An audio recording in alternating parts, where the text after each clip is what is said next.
வேல் முருகா வா வா வேல் முருகா வா வா வேல் முருகா வா வா வேலவா சண்முகா முருகா முருகா வேலவா சண்முகா முருகா முருகா. ஹலோ ஃப்ரெண்ட்ஸ், இன்றைக்கி என்ன சமையல்னு பார்க்கலாமா? கீரை மசியல், மாங்காய் பச்சடி, மிளகு குழம்பு நான் டிஸ்கிரிப்ஷனில் போடுறேன். அந்த லிங்க்கு பார்த்துக்கங்க எப்படி பண்ணினேன்னு சொல்லிவிட்டு. இப்போ ஃபஸ்ட்டு நம்ம கீரையை கட் பண்ணி நல்லா அலசி குக்கரில் போட்டிருக்கேன். கொஞ்சம் பயத்தம்பருப்பு போட்டுக்கலாம். கொஞ்சம் உப்பு போட்டு ஒரு 3-4 விசில் விட்டுக்கலாம். கொஞ்சமாக தண்ணி விட்டுப்போம். இப்போ குக்கரை மூடிட்டு ஒரு 4 விசில் வச்சுக்கலாம். இப்போ கீரைக்கு உள்ளதெல்லாம் நம்ம இப்போ அரைச்சிக்கலாம். கொஞ்சம் ஜீரகம்,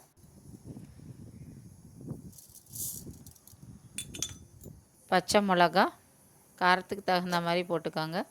கொஞ்சம் தேங்காய், கொஞ்சம் தண்ணி விட்டு நல்லா நைஸாக இதை அரைச்சிக்கலாம். இப்போ கடாயில் கொஞ்சம் எண்ணெய் விட்டுருக்கேன்.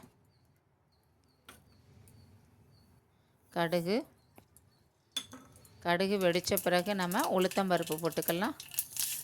கொஞ்சம் பெருங்காயம்,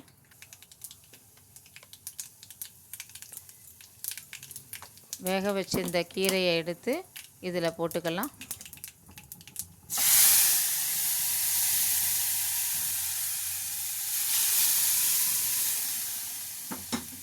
நல்லா கலந்து விட்டுட்டு இப்போ நம்ம கீரைக்கு அரைச்சி தூக்கி இதில் ஊற்றிக்கலாம்.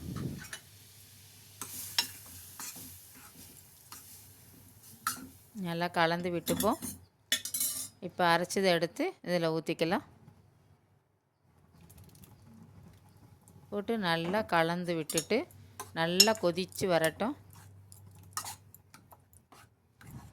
இது மாதிரி செஞ்சிங்கன்னா நல்லா டேஸ்ட்டாக நல்லா இருக்குது.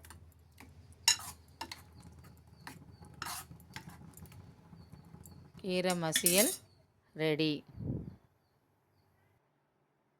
அடுத்தது மாங்காய் பச்சடி பண்ணியிருக்கேன். இந்த மாங்காய் பச்சடி எப்படி பண்ணியிருக்கேன்னு பார்க்கலாமா? ஒரு மாங்காயை எடுத்திருக்கேன். அந்த மாங்காயை நல்லா தோலி சீவிக்கலாம்.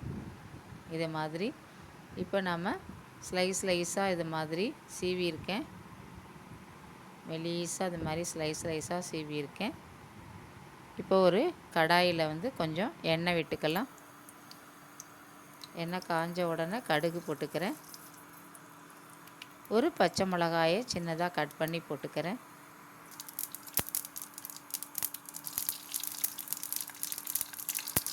இப்போ சீவி வச்சுருந்த மாங்காயை எடுத்து இதில் போட்டுக்கலாம். கொஞ்சம் மஞ்சத்தூள் போட்டுக்கலாம். கொஞ்சம் சால்ட்டு போட்டு இதை நல்லா கலந்து விட்டுப்போம்.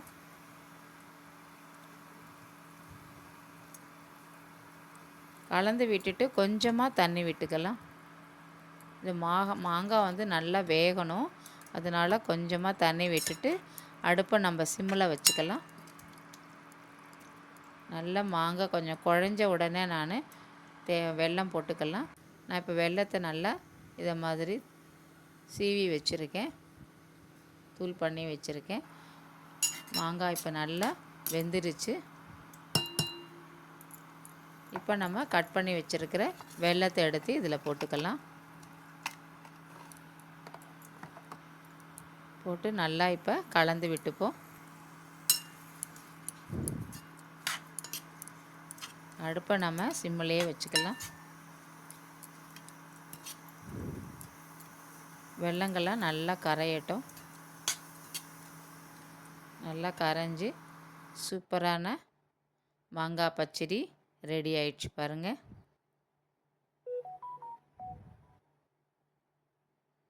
மாங்காய் பச்சடி ரெடி.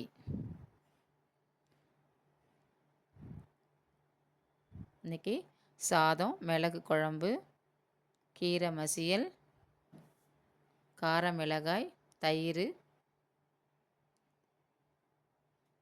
தேங்க்யூ.